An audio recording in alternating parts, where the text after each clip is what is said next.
Welcome into Duval Daily, presented by GenJag.com. I'm Jordan DeLuga. Thanks so much for tuning in here on Thursday, April 3rd. Good afternoon to all y'all Jacksonville Jaguars fans out there. Duval, really appreciate you tuning in, supporting the channel. Right now we're talking about the Jaguars offensive line, and it's an interesting topic. Earlier today, I did a non-negotiables video for the 2025 NFL draft for the Jags, like positions that I felt like if they did not address these positions, there's a chance they could be in big trouble, right, during 2025. And there's always the potential for a trade down the road, for picking up a free agent in the third, fourth, fifth, whatever wave of free agency after the draft, right? There are those potential pathways to getting a football team that you feel can be competitive at every single spot. But one of the positions I didn't include, which I included wide receiver, outside corner, safety, interior defensive line, and edge.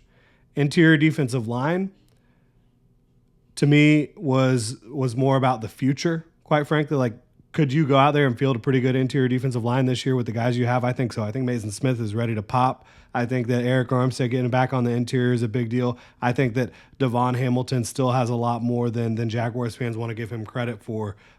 There was signs of Devon Hamilton being able to play a little bit more like you saw him in 2022 than what you saw last year and what you saw coming off of the abscess in his spine in 2023. Very bad defense, very poorly coached football team and defense last year. Got to keep that in mind. But I still think interior defensive line is a huge need. I think edge depth is a huge need. Obviously, you have your two starters. Edge depth is a huge need. I didn't include interior offensive line as a non-negotiable. I really should have. It would be 6 on my list in terms of the non-negotiables, though, because there is a different situation there than there is with the interior of the defensive line and edge, right? Edge depth, you just got to have it, and they haven't had it for years. You've seen what's happened. Ever since Arden Key left the building and DeJuan Smoot got injured, you've seen they've had nothing to help Josh Hines-Allen and Trayvon Walker out beyond the top two guys. So you've got to get better there. Bottom line, you just do. And you didn't do anything in free agency to address that position. You also didn't do anything in free agency to address the interior of the defensive line. And you could move on from Eric Armstead following the 2025 season. You could move on from Devon Hamilton following the 2025 season. None of the guys there on the interior are players that this regime, James Gladstone, Liam Cohen, decided to bring in. That's the difference with the offensive line, right? The Jaguars have signed 4 offensive linemen since this regime got here. So that's why I kind of look at it like they probably feel like they've got their starters for 2025. And they probably feel like they have pretty good depth overall. And I might not be wrong, but signing Robert Hainsey, signing Patrick McCary, signing Chuma Edoga, Fred Johnson, to me, they're all stopgap options overall. I mean, McCary maybe is so I look at Robert Hainsey as a replacement level starter. And that's the same thing the Bucs thought last year. And they replaced him with Barton in the draft. And Barton's going to be a really good pro for a very long time at center. Hainsey, I think, upgrades your run game, right, from what you had last year at center. But overall, probably a replacement level starter. Patrick McCary has started everywhere for Baltimore. I think he's a little bit more than a replacement level starter. Most weeks, I think he's a good starter. I think there's moments, there's games where you kind of see the weaknesses show up in a big way on tape, unfortunately, with Patrick McCary. But those two guys are probably starting in 2025, okay? So, and the thing, too, about offensive line versus interior defensive line and edge, you want a rotation on the interior of the defensive line and the edge. So that's why I kind of view those positions as more dire than the interior of the offensive line. And certainly at tackle, you've got your starters for the next couple years, I think. Walker Little, Anton Harrison. I know that there has been some speculation. Maybe this new regime doesn't really like Walker Little all that much. If you go back and watch his starts in 2024 down the stretch, I don't know what's not to like. And like, if you compile all of his game tape at left tackle over his career, you've got a good football player, both as in pass protection and in the run game. Anton Harrison taking steps in the right direction in the run game down the stretch last year has potential to be a great pass protecting tackle. I think you've seen more than enough flashes of that to get excited about it.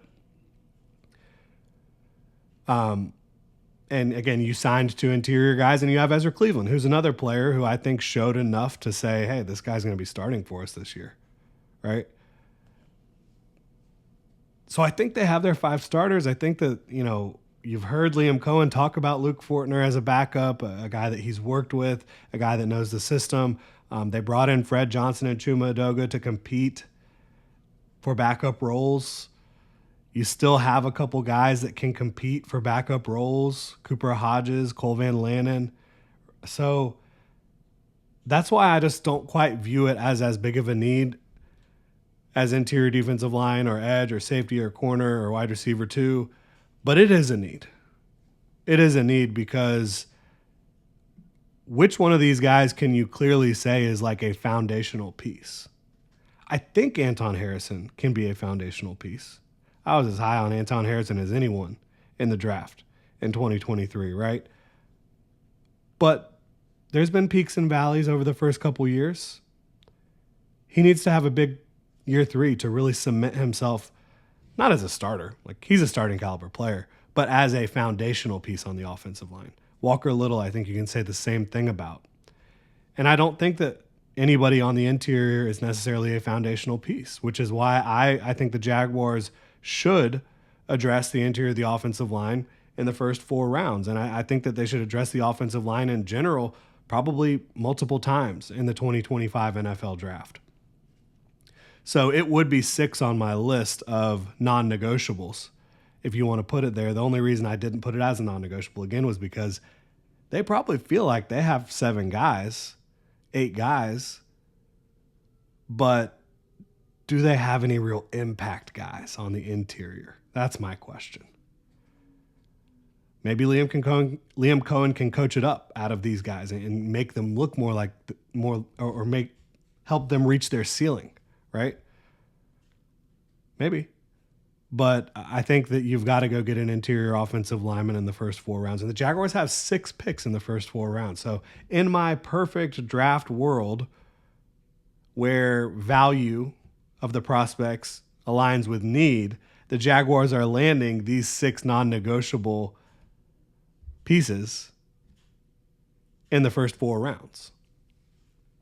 Again, cornerback, wide receiver, safety, defensive tackle, edge, and interior offensive line. I would love it if they're able to get some combination of those players in the first 4 rounds. Now, that's not likely to happen because the Jaguars are going to have a different board than I do. They're going to have a board that's very specific to what they want, and the value might not line up with the need in certain spots, and they might say, hey, maybe we don't necessarily need a starting linebacker this year, off-ball linebacker, but we love this guy here at pick 70 or pick 88 or whatever the heck it is, like that type of situation, right? Where they're just not going to pass up on someone. And I know bringing up linebacker probably is bringing up PTSD for folks, but that's just an example, right? You could say the same thing like about tight end. You could say it about a lot of different spots with the Jags. But for me, offensive line, interior offensive line specifically is definitely a big need. And I would also argue probably I would want someone to compete long-term as a swing tackle. I know you have Fred Johnson, Chuma Edoga. They're probably going to make the football team, but they don't have guaranteed spots. They weren't given those types of contracts. I'd like some versatility, which Fred Johnson can bring. And I'd like a player who could be a future impact player. So I talk about the first 4 rounds, the 6 picks. If I was stacking it, I would probably like to just based on the way I kind of view this interior offensive line class, probably one of the first 3 picks would be interior offensive line for me. You know, and find the best value. If one of your guys is there at, you know, top of the second round when you're picking, go for it. Maybe you fall in love with Will Campbell. You want to play him at guard, and you think he has, you know, all-pro potential at guard. Sure, go for it. I mean, I wouldn't get Will Campbell at 5 overall, but he's not far off, so I wouldn't be mad about it at all. Donovan Jackson, Gray Zabel, Tyler Booker. These are not all the same type of player, but I think they're all players that can have a really positive impact on the Jaguars offensive line in the future. I think that they can push guys to be their best out there as well, because they're going to be more talented than the guys in front of them in all likelihood. I think you look at a Tate Ratledge, Jared Wilson, these guys from Georgia, you really like them a lot. I love Marcus Mbo's projection as an interior guy after playing tackle this past year at Purdue. There's a lot of different avenues to potentially finding an impact player on the interior for the Jaguars. I think that's exactly what they need to do in this draft. And, you know, just not let offensive line, not only not let it be a weakness, but make it a strength. I think you're on your way to that at tackle with Anton and Walker. I think McCary helps. I think Robert Hainsey can provide some stability for this year. I think Cleveland is pretty stable as well, but I think you want to find somebody who can be a high-impact player. Let me know what y'all think in the comment section below. If you enjoy the content, please like and subscribe.